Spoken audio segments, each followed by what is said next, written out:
Hey guys, Volen here. I want to talk to you today about practice and projects. Now, these are my own terms that I've defined for myself, and I've had to do that because it helped me get to work more consistently. It helped me set expectations for what I'm about to do. That in turn helps me get to work more often and more reliably. And it also helps me not put pressure on things that really shouldn't have pressure put on them. When you're in practice mode, when you're learning, you can't really be stressed about what it is that you're doing. You can't actually be demanding that you end up with a good project, that you end up with a good piece, I should say. Because if you're wanting that, then you're sabotaging your progress. You're essentially crippling your ability to try new things, to experiment, and to learn. Because when your stress levels are up, your brain essentially shuts down and you get into fight or flight. And when you're there, you can't learn. You can't encode new information.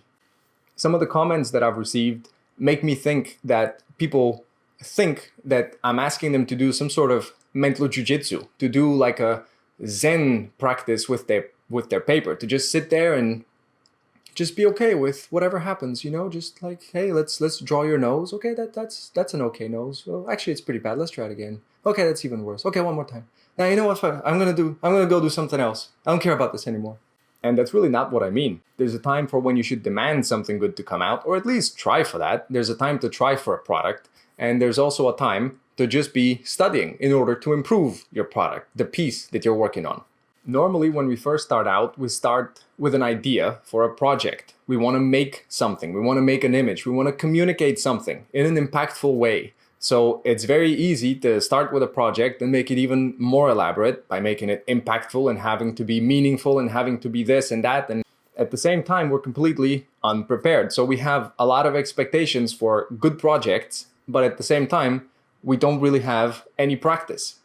So our skill set can't really handle that workload. Practice is essentially going to the gym or going to the library. You're going to either do research or you're training skills. That's pretty much it. If you're demanding that each and every workout also look perfect, then you're really sabotaging yourself. You're not allowing yourself to make the mistakes that you need to make in order to learn. Learning doesn't look pretty oftentimes. Learning can be very messy. And in fact, sometimes you'll work on something, you'll get it to look good, and then you'll ruin it. And that's fine, because the outcome of practice isn't to necessarily have a good thing. If you do end up with something that looks nice, cool, good for you. If you don't have anything that looks good, that's fine too, because it doesn't matter. And the reason why I have practice and projects is because I will set expectations based on that. So for someone who, let's say, is perfectionistic and can't let go of the fact that they need to have a good piece, you really need to define, am I sitting down to learn something here, or am I sitting down because I want to perform something? I want to make something. A project is like a performance. You're really sitting down on concert day at the piano and you're going to perform this thing that you've been working at for the last year, let's say. It's something that requires research. It's something that requires a lot of work, a lot of preparation. And if you're just sitting down and you're wanting something good to come out, then you're really lacking, one, the practice, but two, also the process. You're not really understanding yet the elaborate process of preparation that needs to go into a final image.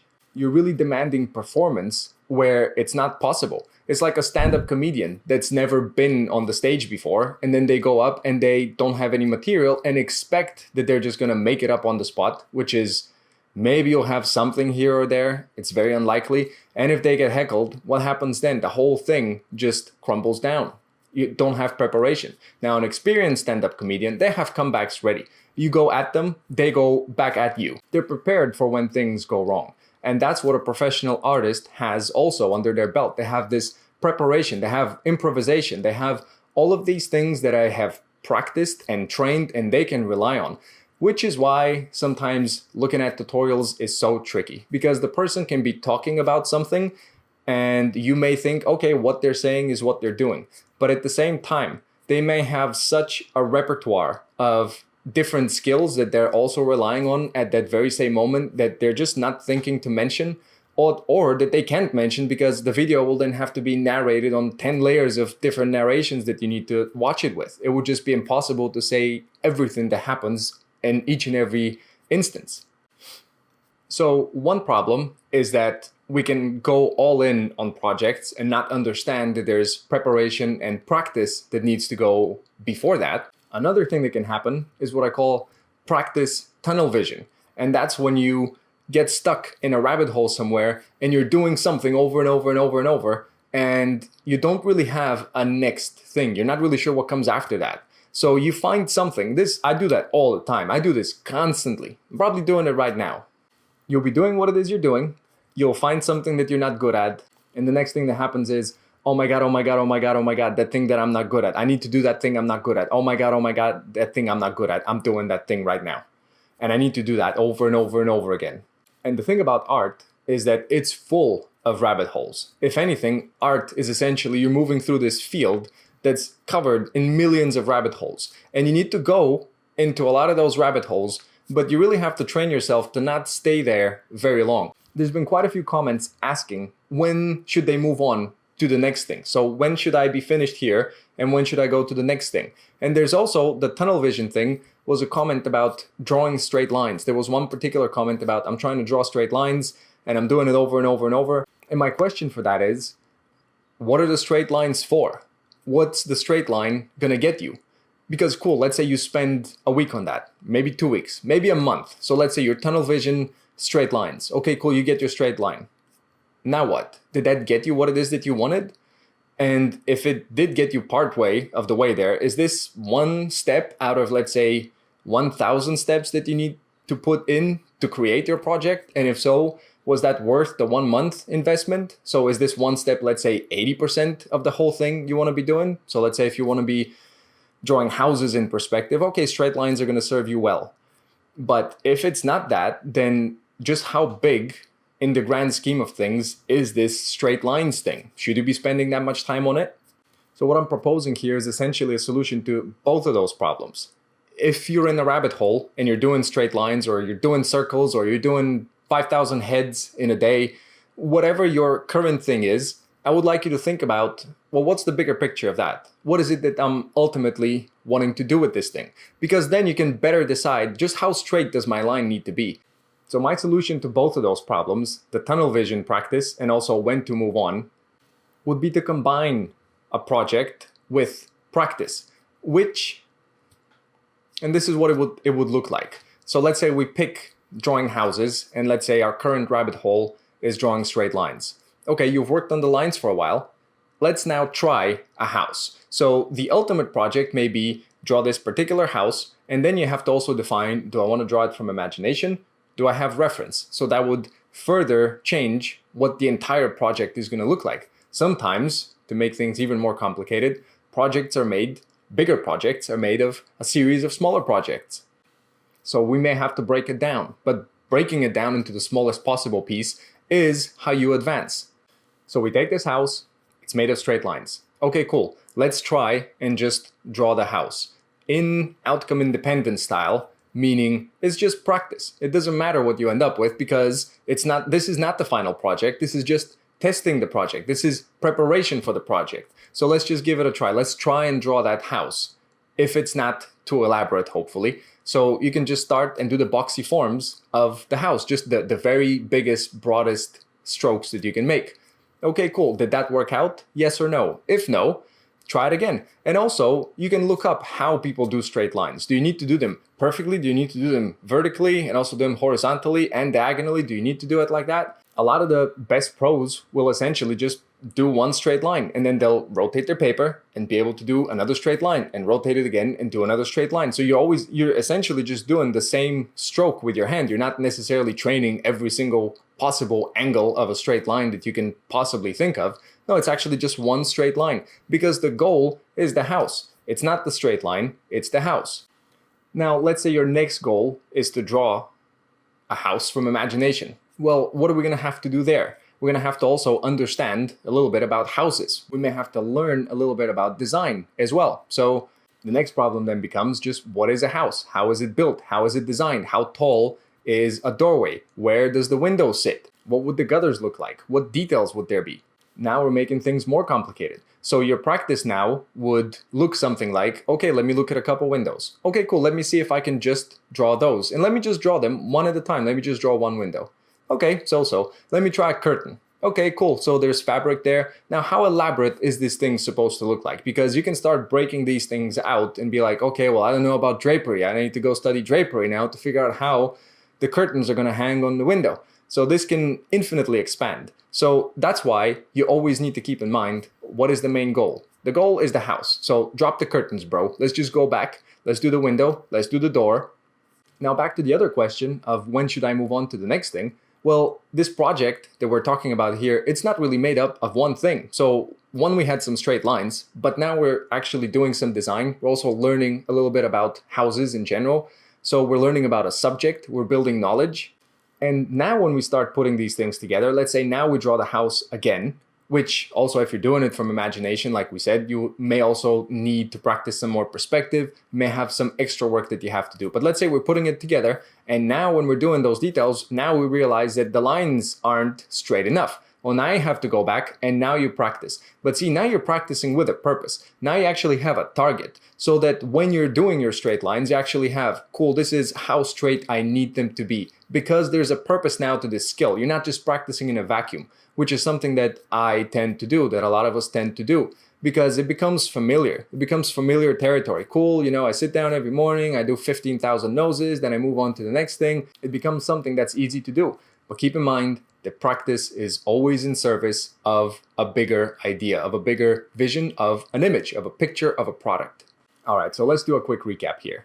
My ideal way that I'm proposing here of improving would be to have small little projects that are moving you forward towards bigger projects. Sometimes you may have a big project that is just unmanageable. It's just not possible right now. It's unfeasible. So we break it down into smaller little projects. Now, each and every project is made up of things that we need to get better at. We need to get the small stuff right. So we need to practice a lot of little things that make up each and every little project. And over time, as you kind of create these compartments of each and every successful project, you can make more and more elaborate pieces. Practice is a safe zone, not because I say so, not because of some mental jujitsu and reframing and Zen practice and you're levitating over your drawing table. It's not because any of that stuff. Practice is a safe zone because it actually is a means to an end. It's a method. It's a mode of working.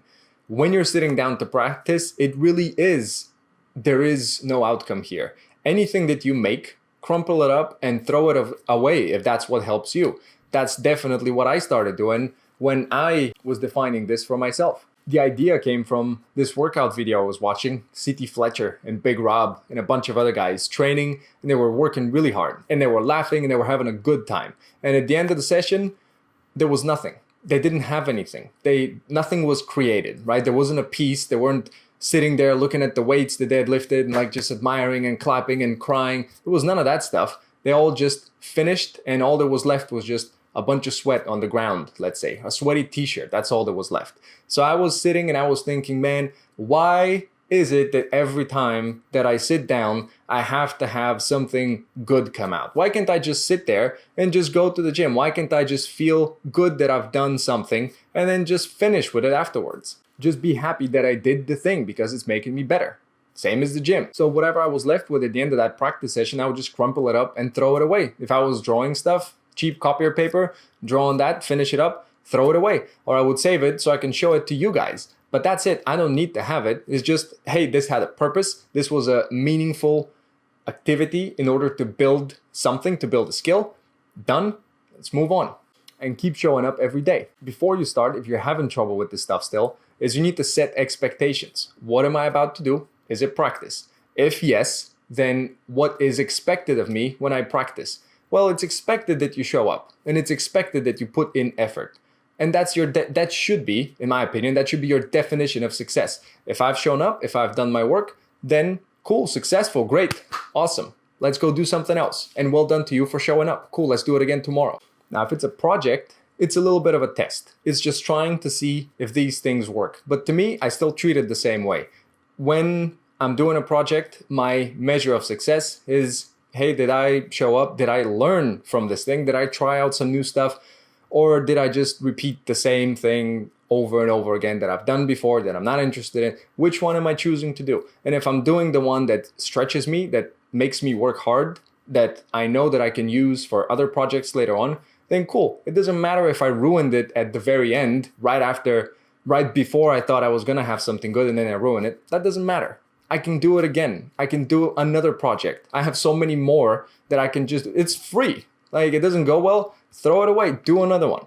And so I am very gently and friendly pushing you as hard as possible to get away from the fixed mindset, from perfectionism, and all of those things that might be stopping you from getting to work.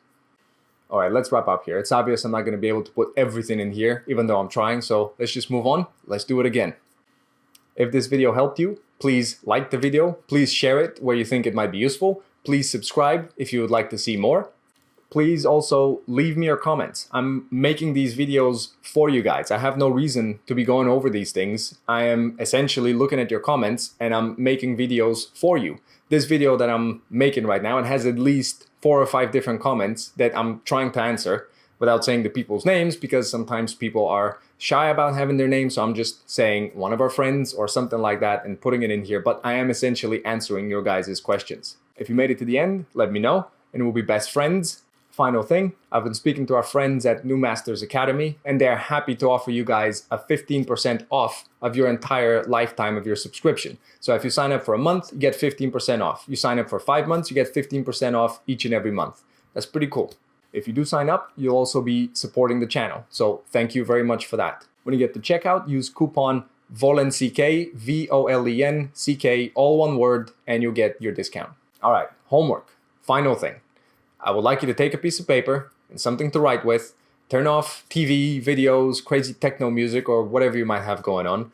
And I would like you to just think for 5 or 10 minutes, just sit there. And I would like you to think, if you're a rabbit holer, have you been stuck in a rabbit hole just practicing aimlessly something that you're not really sure exactly how it fits in the bigger picture?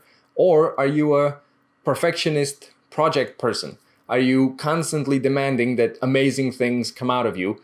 On paper, with drawing, I mean. And have you put in the work to be able to do that? Are you just demanding stuff to come out that there's just no way that it's going to happen and you've been neglecting your practice? Or were unaware of the fact that you even need to do that? So I would like you to think about which type you have been so far, and I would like you to think about how you can combine practice with a purposeful, small project, and how you can spend time in the safe zone of practice, in the dojo, in the gym, building up the skills to put into your project and make it small.